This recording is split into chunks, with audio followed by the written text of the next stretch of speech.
the universal tea sign. Tea time.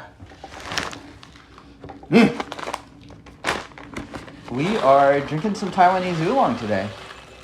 'Tis the season. I might have ordered 3.8 kilograms of tea from TeaHome.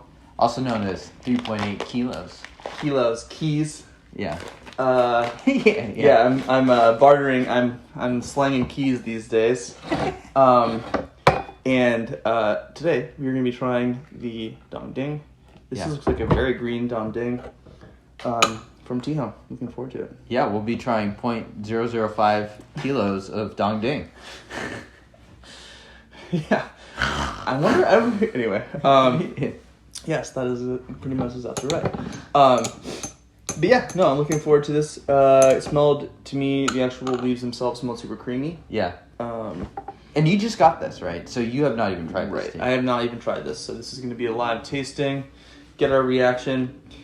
So look. Episode 430. 430, Got it. yeah. Okay. I was going to say that these are... The reason I got that much quantity of tea is because these teas are really affordable. They are, yeah. Right? And that's not good or bad. That's just what it is. That's good. It's good to spend less money. It just depends on what you're getting, right? Yeah. I mean, if the tea is shit, then the tea is shit. So, but for I think Nice. the price to value, the quality to value, quality to price equals value. Blah, blah, blah, blah. I'm thinking this is going to be pretty good. Yeah. I mean, if it's bad, we can just also laugh at Denny at the end of this episode because he just bought 3.8 kilos of shite. Yeah. Fortunately, it wasn't very expensive. Inexpensive shite. Really green, really creamy, nutty smelling. Is this about what you expected as far as like kind of green profile coming into this? Honestly, I think of all the Taiwanese oolongs, Dongding is one of those ones that I think has a lot of variability. Yeah, for sure. Yeah. Kind of the classic style is definitely not as green as this. No. Yeah. And I've had some great competition grade Dongding that, people have done the whole shebang for, and yeah, there's just a lot of variety. I like pretty green oolongs myself. Yeah. So I'm looking forward to this. Ouch. That's hot. Is this a drink or is this a... Yeah, that's a drink. Let's do it. Let's get that going here. Cheerio. Cheers.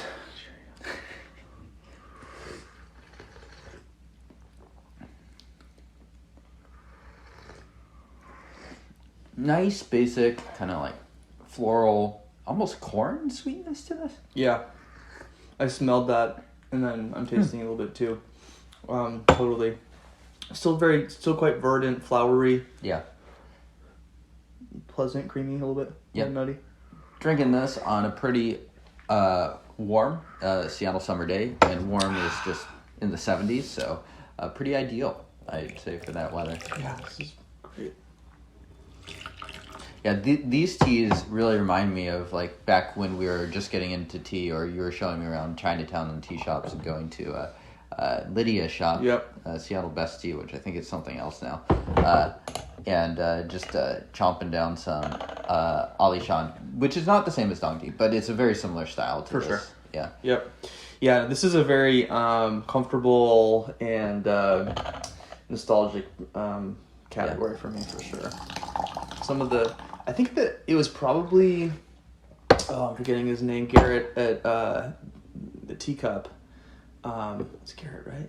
No, it's Brett. Brett, yeah. Sorry, Brett. He introduced me to Silver Needle there, and that was my first like loose leaf tea that wasn't some like weird stuff my mom was getting. Yeah. That I was like, whoa, okay, this is kind of cool. He has not changed at all, by the way. Yeah. Although was he on an episode of TDB? I think we brought him on to a couple episodes. Yeah, I think we had him on as a guest once. Yeah. Very quiet dude, was quiet then. Forever tea nerd. Yeah. Love it. Yeah, I have no idea what he's up to these days, but presumably still into tea. Yeah. I'm really enjoying this. Okay. So, mom test, ultralight backpacking test, what do you think? Both. I agree. Yeah. Pretty easily. It's just like it's like, maybe this is not like a intensive, like, backpacking in the wintertime ultralight test. I think probably something more warming would be good, but summertime, camping, pretty good. Mom test, pretty friendly. Totally. Yeah. Yeah, super palatable, easy to drink. Anyone who's going to try this is going to enjoy it. It's really naturally sweet. Yeah. People might think it's almost sweetened or flavored. Yeah. And if someone doesn't like it, you can stop being their friend. Just like the episode where you scalded my face in prison. Yeah. Did you know that Gaiwans can also be flying guillotines? I know a website about that. Yeah. Great movie. Cheers.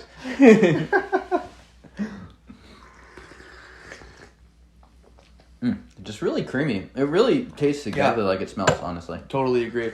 So it's not mind-blowing. It's not like really dynamic. It's not some crazy thing. But for having a 250 grams of this and being able to drink this in every Tuesday or something like that. So you didn't order 3.8 kilos of that tea specifically. It was spread I got every type of Taiwanese high mountain oolong that they produce. Okay. Yeah. Well, I think we're going to be bringing some high mountain oolong onto TDB then, because... yeah. Well, and so for me, and viewers can say what they think about this too, but my friends tend to just find this category really pleasant. Right, so having a big variety of these teas, I think, is really approachable for friends. Yeah, right on. Yeah, I've expanded quite a bit.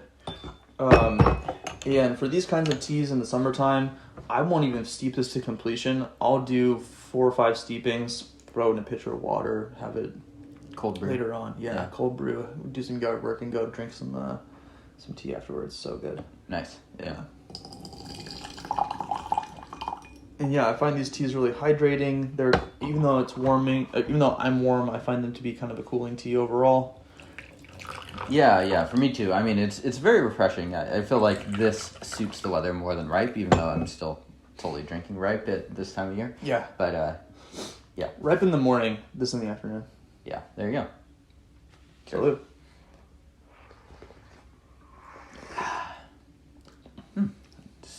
Still constant. Yeah. It even still has that corn note, which I think is probably the more unique note. I feel like I don't get that in that many Taiwanese oolongs.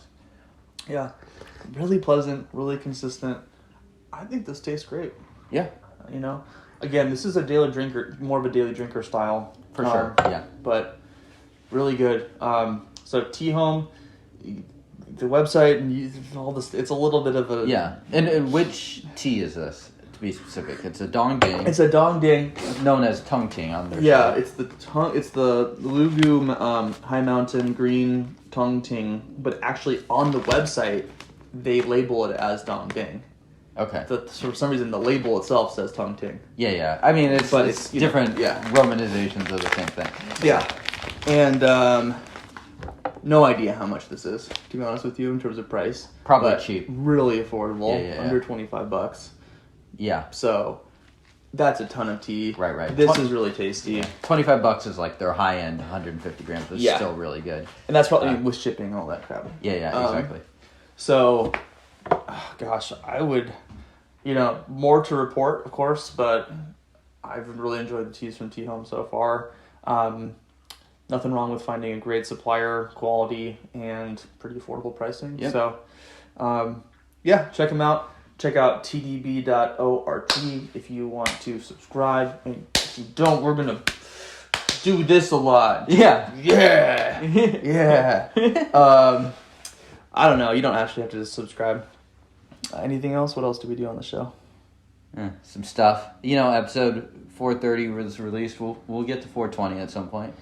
Yeah, we might just get to episode 420. We'll see. Until then, cheers, you tea nerds. Love you guys. Adios. Ciao.